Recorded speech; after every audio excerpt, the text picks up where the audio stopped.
मन्दारकल्पहरिचन्दनपारिजातमध्ये शशाङ्कमणिमण्डितवेदि संस्थे अर्धेन्दुमौलिसुललाटषडर्धनेत्रे भिक्षां प्रदेहि गिरिजे क्षुधिताय मह्यम्।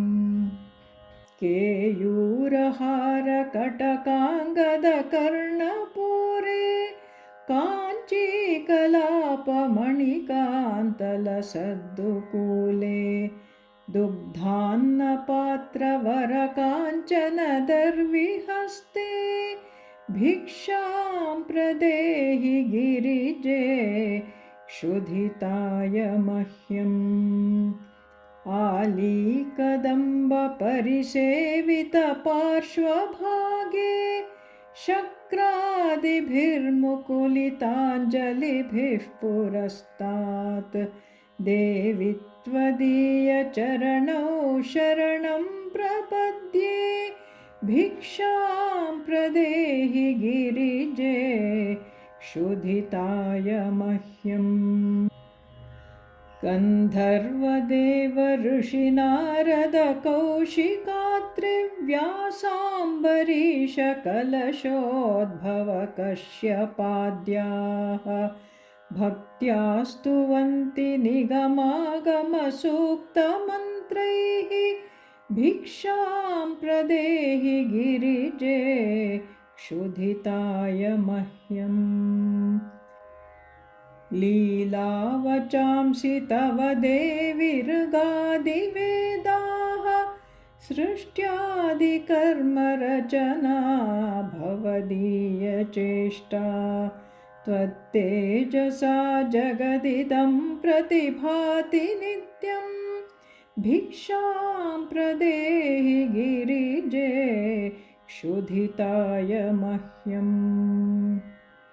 शब्दात्मिके शशिकलाभरणार्धदेहे शम्भोरुरस्थलनिकेतननित्यवासे दारिद्र्यदुःखभयहारिणि का त्वदन्या भिक्षां प्रदेहि गिरिजे क्षुधिताय मह्यम्।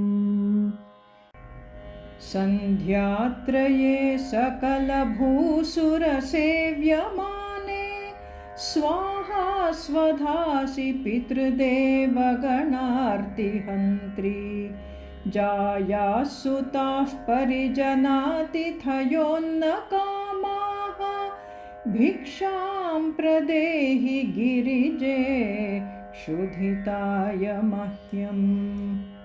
सद्भक्तकल्पलतिके भुवनैकवन्द्ये भूतेश हृत्कमलमग्नकुचाग्रभृङ्गे कारुण्यपूर्णनयने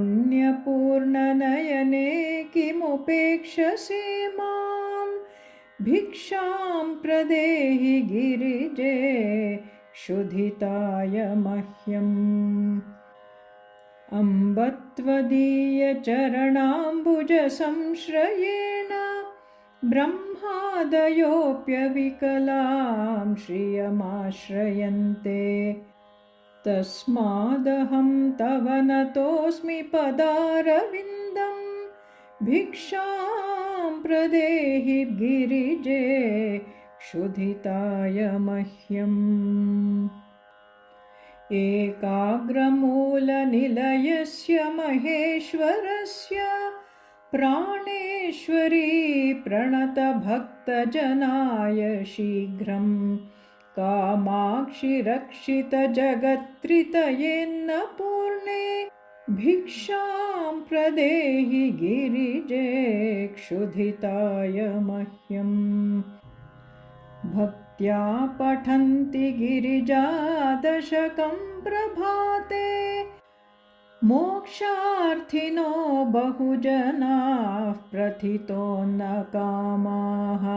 प्रीता महेशवनिता हिमशैलकन्या तेषां ददाति सुतरां मनसेप्सितानि प्रीता महेशवनिता हिमशैलकन्या तेषां ददाति सुतरां मनसेप्सितानि।